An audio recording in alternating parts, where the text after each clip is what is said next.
After these meditational moments, it's time to take a little break at Café du Monde, across from Jackson Square on Decatur Street.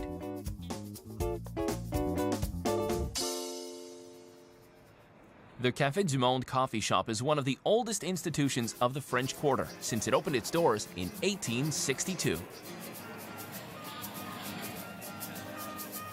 The house specialties are coffee and donuts, but be careful, it's not just any coffee and not just any donuts.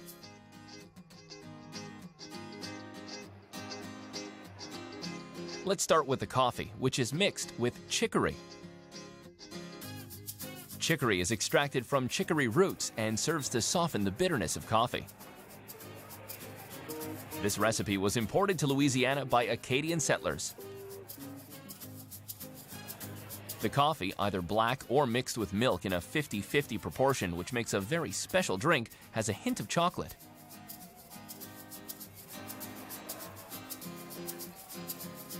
Now let's discuss the famous Café du Monde donuts.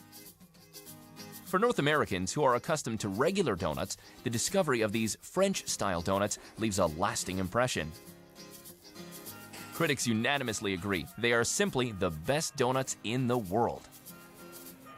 The donuts are prepared on-site using an old recipe that was imported by Acadian settlers. The dough is divided, then dropped in the fryer. Don't try to order.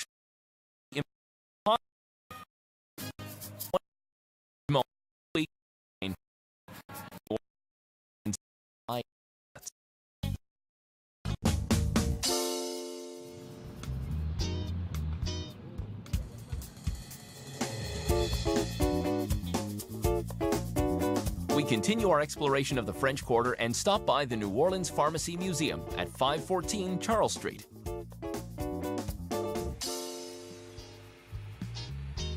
Nowadays, it's natural to see a doctor or pharmacist when we feel sick, but that hasn't always been the case. In the early colonization days of Louisiana, when people got sick or hurt, it usually meant an early death. Doctors were often charlatans or, in the best case, healers. The pharmaceutical field back then was more of a hobby than a pure science.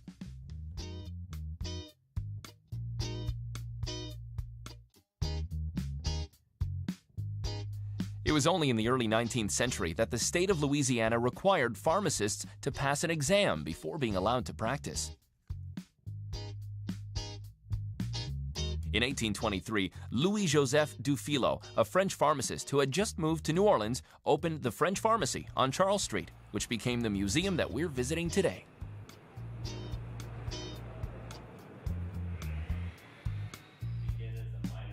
The tour guide paints a picture of New Orleans in the 19th century. It was a time when people's knowledge of medicine and pharmaceuticals were far from what we know today. Because of the hot and humid climate, Louisiana was the ideal breeding ground for infectious diseases. Malaria and yellow fever claimed thousands of victims. A single cut often led to multiple amputations because of infection.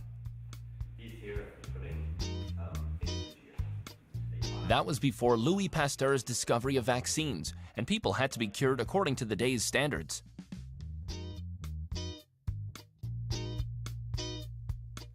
The museum contains an impressive pharmacopoeia of the era, as well as the tools and accessories used by doctors at the time.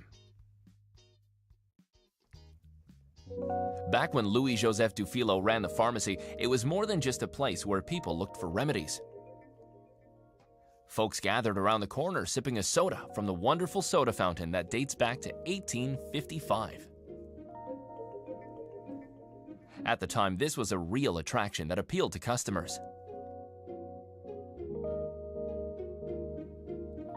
While most of today's drugs are produced by the chemical industry, the pharmacopoeia of the 19th century relied heavily on herbal medicines. The courtyard at 514 Charles Street had a large garden. Herbs grown there were used in the composition of many remedies.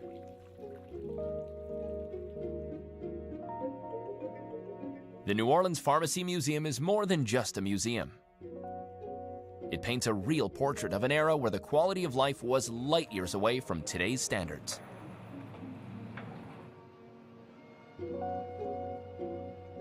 In the U.S., New Orleans has always stood out in terms of its gastronomy. The local cuisine is a unique mixture of French, Spanish, and Caribbean influences.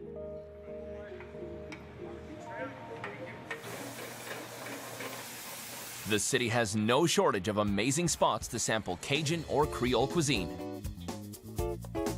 In order to delve into the real New Orleans flavor, nothing beats stopping in at Johnny's Po' Boys on St. Louis Street in the French Quarter.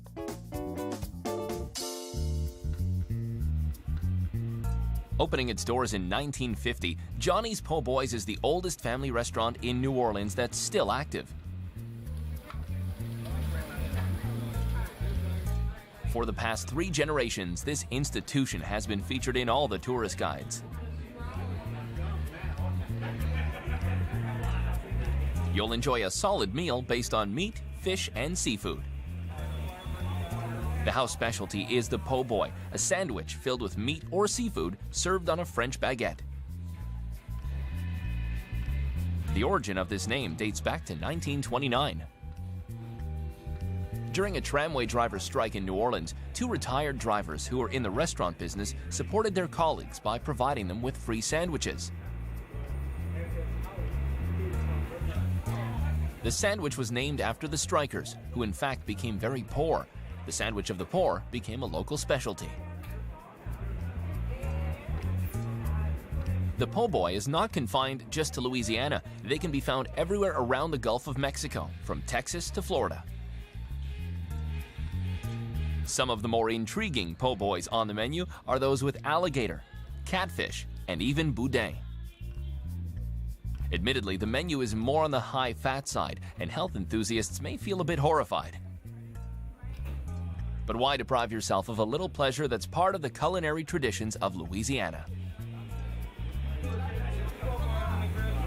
After all, a restaurant whose motto is, "Even my failures are edible," can't be a bad place to chow down.